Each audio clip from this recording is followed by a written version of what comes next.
Hello. For the Inquiring Minds assignment, I was given question 14, which is why are other countries reluctant to get involved in African countries such as the Congo, Rwanda, Somalia, and Sudan? And when given this question, I knew that the most reliable source of information would be coming from Google, probably. Because I had no prior information on Africa other than it was divided up during colonial era and amongst Europe.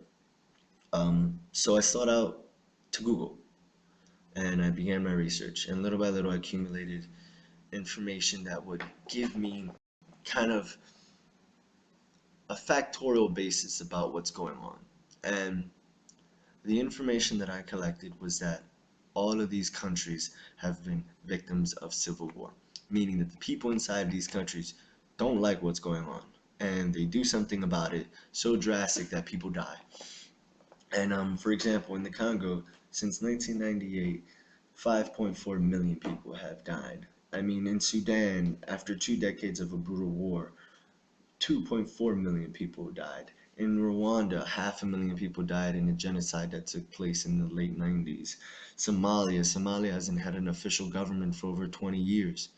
And the problems in these states is that nobody is helping them because they don't want to be helped.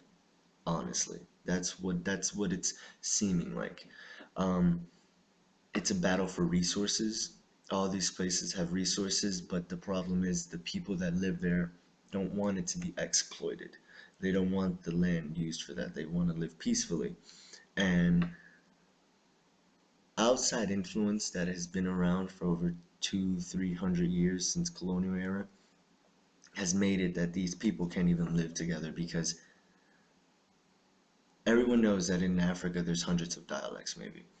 And when it was divided up, these lines were drawn and these people didn't get to choose these lines. So they didn't choose their boundaries, but yet they have to politically respect them. And in doing so, you're causing people to battle where they live. And it's just not right. And the reason that these countries, that people don't want to help is because they don't want to be involved. They don't want to have to worry, but they don't want the money there either.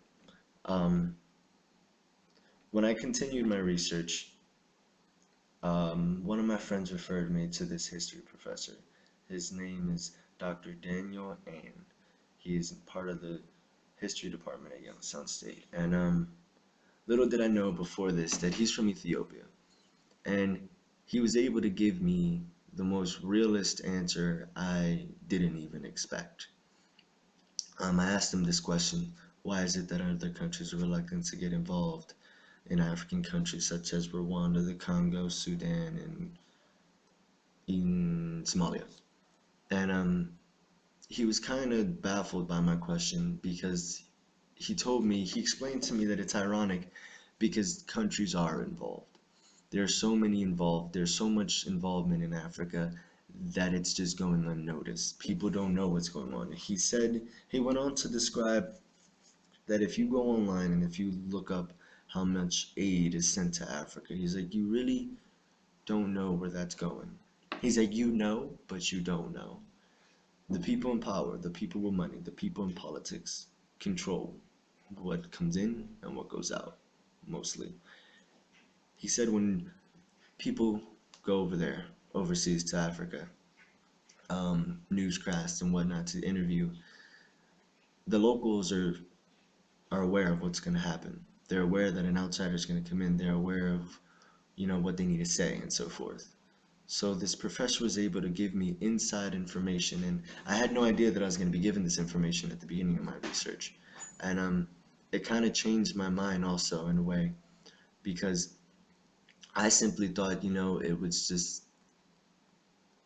the unorganization of this whole region of Africa, and that's why other countries are reluctant to get involved. But in actually, he made me see it as, you know, it looks like other countries aren't involved, but then other countries never left. When Belgium had it, when Germany had it, they never left. They still have their influence there. The resources that are there, everyone wants them. Everyone still wants them. And That's what I was able to conduct from my research, is that there are countries that are involved in Africa. They're just going unnoticed because money is what rules the world nowadays. Thank you very much.